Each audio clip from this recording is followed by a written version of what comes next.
ये वीडियो तालिबान की तरफ से जारी किया गया है और इसके साथ जो दावा किया गया उसने दुनिया भर को पूरी तरह चौंका दिया।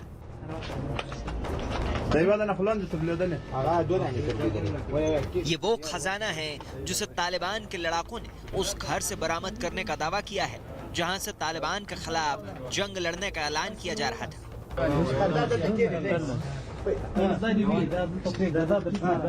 अमेरिकी डॉलर से भरे सूटकेस और सोने की छोटी छोटी सिल्लियों को गिनते तालिबान के लड़ाके असल में अफगानिस्तान के पूर्व उपराष्ट्रपति और कार्यवाहक राष्ट्रपति अमरुल्लाह सालेह के घर में।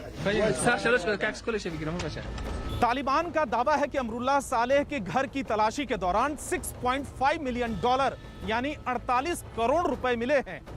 तालिबान ने इस तलाशी का एक वीडियो जारी किया है जिसमें अमेरिकी डॉलर से भरा सूटकेस और सोने की ईंटों को गिनते हुए तालिबानी दिखाई दे रहे हैं।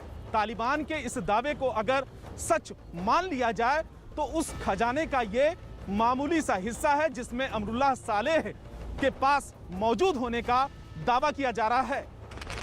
अफगानिस्तान में विद्रोहियों के गढ़ पंजशीर घाटी के बड़े इलाके पर कब्जा करने के बाद तालिबान ने उस घर को भी अपनी जद में ले लिया जिसे अमरुल्लाह सालेह का घर बताया जा रहा था। घर की तलाशी के दौरान तालिबान के लड़ाकों को सालेह के घर से सोने की छोटी छोटी प्लास्टिक की ईंटें भी मिली हैं।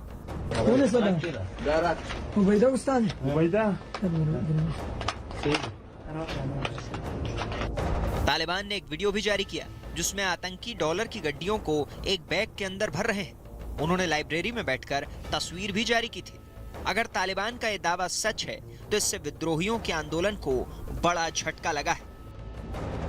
पंजशीर में तालिबानी कब्जे के बाद से ही अमरुल्लाह सालेह और अहमद मसूद सुरक्षित स्थान पर चले गए हैं। पंजशीर घाटी में अभी भी लड़ाई जारी है।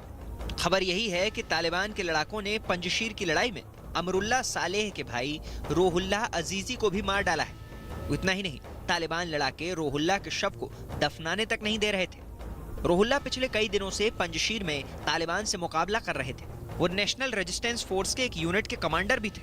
तालिबान का तो यही दावा है कि उनके लड़ाकों ने पंजशीर पर पूरी तरह से कब्जा कर लिया है। अलबत्ता एनआरएफ की तरफ से भी यही दावा किया जा रहा है कि तालिबान के खिलाफ पंजशीर घाटी के अलग अलग मोर्चों पर जंग जारी है और तालिबान का उनके इलाके पर कब्जा करने का दावा सरासर झूठा है। तालिबान की तरफ से दावा किया जा रहा है कि उनके लड़ाके अमरुल्लाह सालेह की उस लाइब्रेरी तक पहुंच चुके हैं जहां अमरुल्लाह सालेह बैठे हुए थे। उसी लाइब्रेरी में बैठकर अमरुल्लाह सालेह ने दुनिया भर से गुजारिश की थी कि तालिबान की सरकार को दुनिया के देश मान्यता देने में जल्दबाजी न करें। तालिबान की तरफ से यह भी दावा किया गया कि इसी लाइब्रेरी में अमरुल्लाह सालेह के साथ पंजशीर में विद्रोहियों की कमान संभालने वाले अहमद मसूद और उनके सबसे खासम खास मार्शल दोस्तम ने इस जंग की सारी रणनीति तैयार की थी।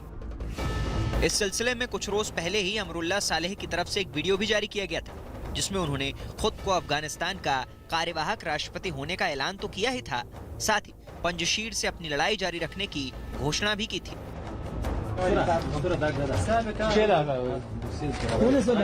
बहरहाल तालिबान की तरफ से सामने आए इस वीडियो से ये तो साफ हो गया कि अफगानिस्तान में सत्ता के संघर्ष की बुनियाद असल में वो दौलत है जो खैरात के तौर पर अफगानिस्तान के विकास के लिए मिली थी, जिस पर वहां की सत्ता से जुड़े लोग कुंडली मारकर बैठे हुए थे।